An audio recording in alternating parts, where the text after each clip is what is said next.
대입법으로 풀어볼게요. x 플러스 2y는 4다라는 것과 2x 플러스 y는 5라는 식을 a식을 어떻게 바꿨냐면요. x만 남게끔 만들어주고 2y를 넘겨줬습니다. 그래서 x는 마이너스 2y 플러스 4라고 정리가 됐어요. 그럼 이 말은 x 대신에 이제 이 식을 넣어도 된다라는 거예요. 밑에 있는 식에다가 x자리를 넣은 거죠. 그죠? 넣어서 식이 이렇게 됐네요. x자리를 넣어서. 그럼 y만 있는 식이 되니까 y는 1이 나오고 y가 1 나왔으면 얘를 여기다 넣어주면 x값이 또 2다 라고 나오겠죠. 이게 대입법이에요. 보통 대입법보다는 가감법을 많이 사용을 하긴 합니다. 이렇게 식이 길어지다 보니까 이것보다는 그냥 빨리 일정씩 곱해서 그 문자 하나 사라지게 하는 가감법으로 많이 가기도 해요. 근데 뭐 제가 굳이 가감법으로 반드시 풀어야 합니다. 이건 아니에요. 본인이 더 편한 방법을 선택을 해보시면 됩니다. 자, 그러면 이걸 확인할 수 있는 확인 문제가 하나 있는데요. 확인 문제. 실제로 얘는요. 그 식을 두 개로 만들기보다는 하나로 그냥 정리를 하는 게 더 나을 수도 있어요. 가감법이나 대입법을 확인하기 위해서 만들어낸 문제긴 하지만요. 그냥 교재에 있는 방법은 그 가감법 대입법을 넣어보시면 되는 거고 다른 방법으로 그냥 풀게요. 더 쉽게. 과일 가게에서 파인애플은 자몽보다 3배 비싸게 판매가 된다 라고 하면 자몽의 금액을 x라고 하면 파인애플이 3x라는 얘기죠. 그렇죠? 굳이 x, y로 두고 y가 3x다 이렇게 두는 것도 틀린 건 아니지만 더 쉽게 문자 하나로만 가볼게요. 식을 간단하게 하려면요. 문자를 최소화시키는 게 가장 좋아요. 그 다음에 퇴근길에 파인애플 2개와 자몽 5개를 사고 22,000원을 냈다. 그러면 3x짜리 2개니까 6x와 자몽 5개 5x 했더니 그것이 22,000원이었다. 즉 11x가 22,000원이다. x가 얼마입니까? 2,000원. x가 2,000원이니까 답이 뭐 2,000원. 그냥 그대로죠. 자몽의 금액 구하는 거였죠. 예, 답은 2,000원이고요.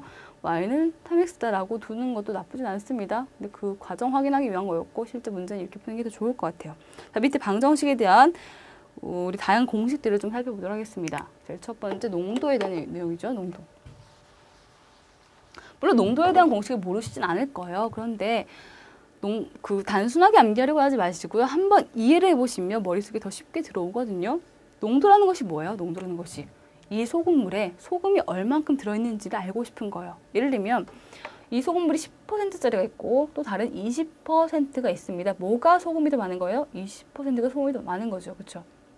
그러니까 얼만큼 짠가가 중요한 거잖아요. 알고 싶은 거잖아요. 단순하게 양이 많다고 하기보다는 소금의 양의 비중이 얼만큼 되는가가 궁금한 거예요.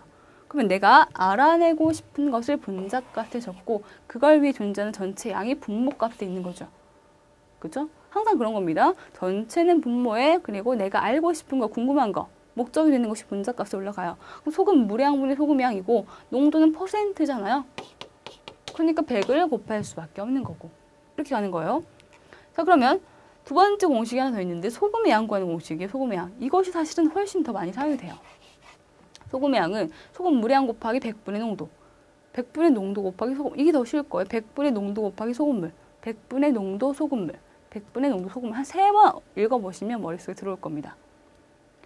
그래서 우리 문제 주로 이렇게 시작을 해요. 뭐 10% 소금물 200g이 있다라고 하면 뒤까지 문제 다 읽기 전에 100분의 농도 소금물, 이 안에 소금이 얼마큼 들어있다, 20g 소금이 들어있구나, 이것부터 적어놓고 그 다음 내용 읽어가는 거예요.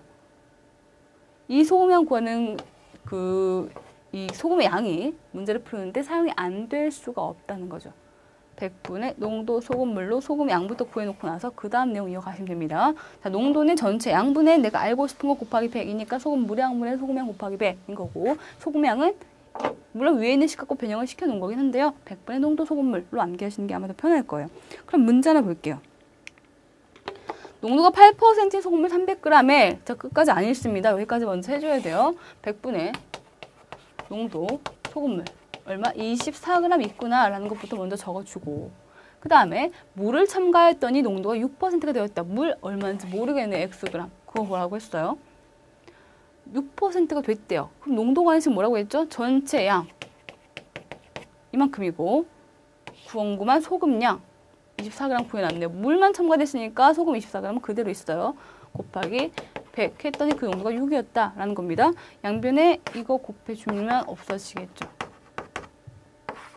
2400은 1800 플러스 6x. 그렇죠? 6x는 600. x는 얼마? 100이 되겠네요. x는 100. 문제는 지금 뭐 풀이 과정보다는요. 뭐가 중요합니까? 일단은 소금량부터 문제 끝까지 읽기 전에 얘부터 구해야 한다는 것. 그리고 전체 양분에 물만 넣었으니까 소금량은 그대로 24로 문자값이 올라간다는 거. 그 내용 한번 보시면 되겠습니다. 바로 밑에 이제 작업량에 대한 내용 볼게요. 작업량. 작업량은 시간당 작업량 곱하기 시간이라고 되어 있는데 이것이 중요하진 않아요. 모든 내용에서는 저것보다는요. 얘들이 중요합니다. 시간당 작업량, 시간당의 최소 시간당의 작업량이에요. 문제에 따라 다를 수 있어요. 어떤 문제에서는요. 뭐 영희가 혼자 일하면 3시간이 걸린다. 그 문제는 최소 시간 1시간으로 잡고 있는 거죠. 근데 어떤 문제는 철수가 혼자 하면 7분이 걸린다. 그럼 그 문제는요. 최소 시간을 1분 단위로 보고 있는 거예요. 그래서 문제에서 사용이 되고 있는 그 최소 시간 단위 당의 작업량을 이야기하는 겁니다. 자, 시간분의 작업량이라고 했고요. 시간은 시간당 작업량분의 작업량이라고 했습니다. 뭐예요? 역수관계라는 거예요. 역수관계. 얘들은 역수관계예요.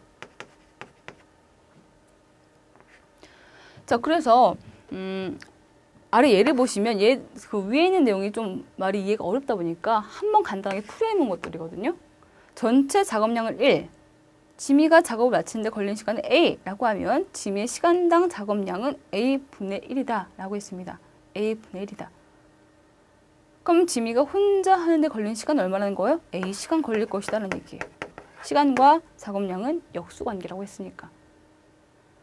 내용은 그렇습니다. 아까 했던 거하고 똑같이 한번 좀 더 연결시켜 볼게요. 영희가 혼자 하면 3시간 걸린다. 라고 했어요. 그러면 영희는 1시간당 얼만큼의 일을 하는 거예요? 영희는 1시간당 3분의 1의 일을 하는 거예요. 3시간이 없으니까 3분의 1. 그래서 영희가 혼자 하면 3시간이 걸리는 거고. 그렇죠? 그렇게 시간과 일률이라고 보시면 돼요. 시간당의 작업량, 일률을 3분의 1 역수관계라고 생각을 해보시면 문제를 풀 때 제일 먼저 생각해 줘야 될 게 그 시간당의 작업량, 일률 구하는 과정입니다. 주어진 시간의 역수로 구해보시면 아마 될 거예요. 아마 예제 문제 간단히 보시면 아 그렇구나 이해가 되실 것 같은데 확인 문제 보겠습니다. 어떤 일을 하는데 A가 혼자 하면 10일이 걸리고 라는 말은 이 문제의 단위 시간은 하루, 그렇죠? 1일 단위예요. A가 1일 동안 할 수 있는 일의 양은요 10분의 1이에요. 그렇죠? 전체 일이 이만큼 있는데 걔를 10개로 쪼개서 하고 있는 거예요. 10개로 쪼개서. 그래서 하루에 10분의 1씩 하다 보니까 열흘이 걸리고 있는 거죠. 열흘이. 그래서 하루에 10분의 1인 거예요. 하루에 10분의 1. 시간의 역수가 일률이에요. 자, A와 B가 함께하면 6일이 걸린다. 자, B의 일이 얼마인지 몰라요. 그죠? B가 하루에 하는 일의 양 모릅니다. 스몰 B로 보겠습니다. 근데 함께하면 6일이 걸린대요. 10분의 1의 일을 갖고 있는 A와 얼마인지 모르겠지만 이렇게 B가 함께 하니까 플러스가 되겠죠. 그래서 6일을 했더니 그런 하루에 이만큼 하는 애들이 6일 했더니 일이 끝났습니다. 일의 완성은 항상 숫자 1로 생각을 해보시면 돼요. 자, 그러면 뭐 10분의 1 플러스 B가 뭐 6 나눠주면 6분의 1 이란 얘기잖아요. 그렇죠? 방정식이잖아요. B는 6분의 1 마이너스 10분의 1이니까요. B는 얼마입니까? 지금 보니까 15분의 1이 나오나요? 15분의 1. 이거는 그럼 혼자 했을 때 하루에 할 수 있는 일의 양입니다. 그러면 15분의 1의 일을 하루에 한다는 것은 얘가 15일 동안 해야지만 일이 끝나겠다가 되겠죠.